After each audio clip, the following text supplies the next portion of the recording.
A self-compassion meditation, a short one.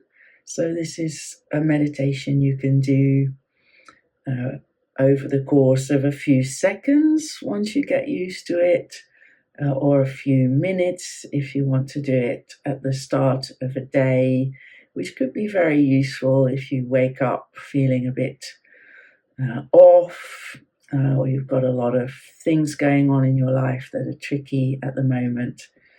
And also you can bring it into any part of the day where you need some soothing.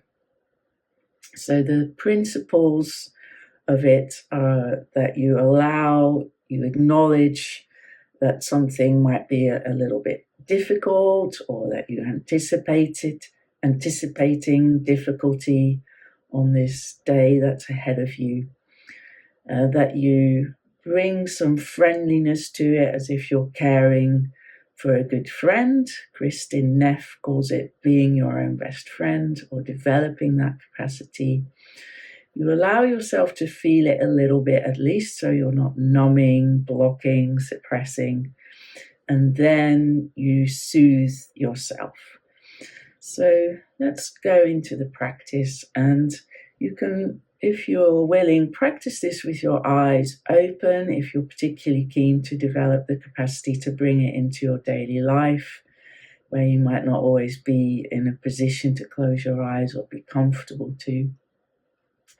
But if you find that tricky just now because you're not used to meditating with your eyes open, and do close them, you can also look at something potentially soothing where you are. So looking outside the window, or looking at a neutral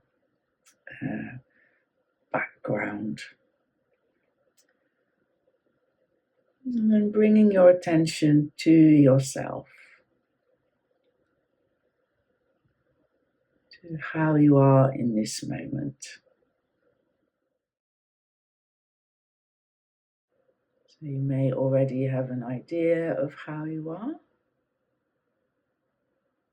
And I encourage you to not jump to any conclusions, but bring a curiosity to it, as if you're inquiring with your best friend or a good friend. How are you really? What's really going on? What's underneath the surface? And it can be helpful to check in with the body, because sometimes we have already labeled we're grumpy or sad or whatever it is with our thinking mind, but actually underneath in the body, at the level of the heart or the belly, there might be something else, or something a little more descriptive that you can feel into.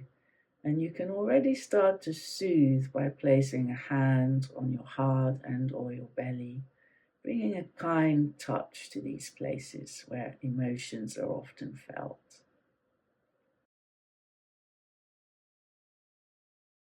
If you notice there's a body tension that comes with how you are, you can relax that, or see if you can. If you feel absolutely wonderful, acknowledge that. Get curious about how that feels. That's also useful.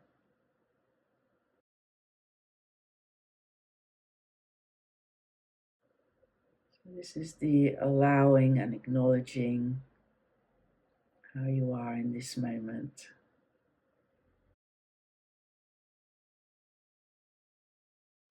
Not resisting it can already start a sense of soothing, because the resistance tends to add some level of suffering. You may have heard the parable of the two arrows in Buddhism, the first arrow being the inevitable pain that's already occurred, and the second arrow, our reaction to it,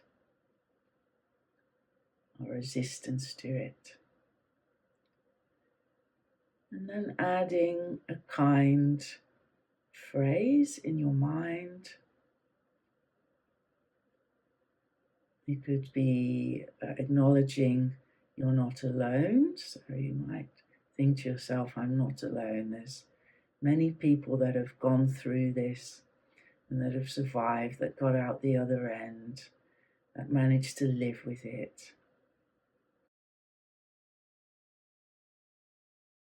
You can also remind yourself of support you have in your life, sources of support, whether they be people, animals, nature, practices you have, and yourself, your own resilience.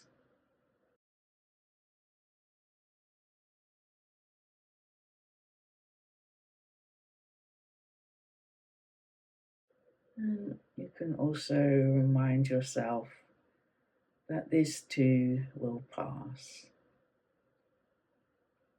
This state you're in right now, whatever it is, will pass. It will change. It will be different. 10 seconds from now, it might be different.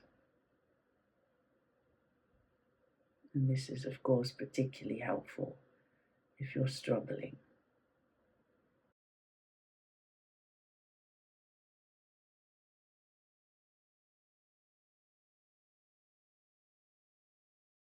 And then noticing how you are at the end of this little practice.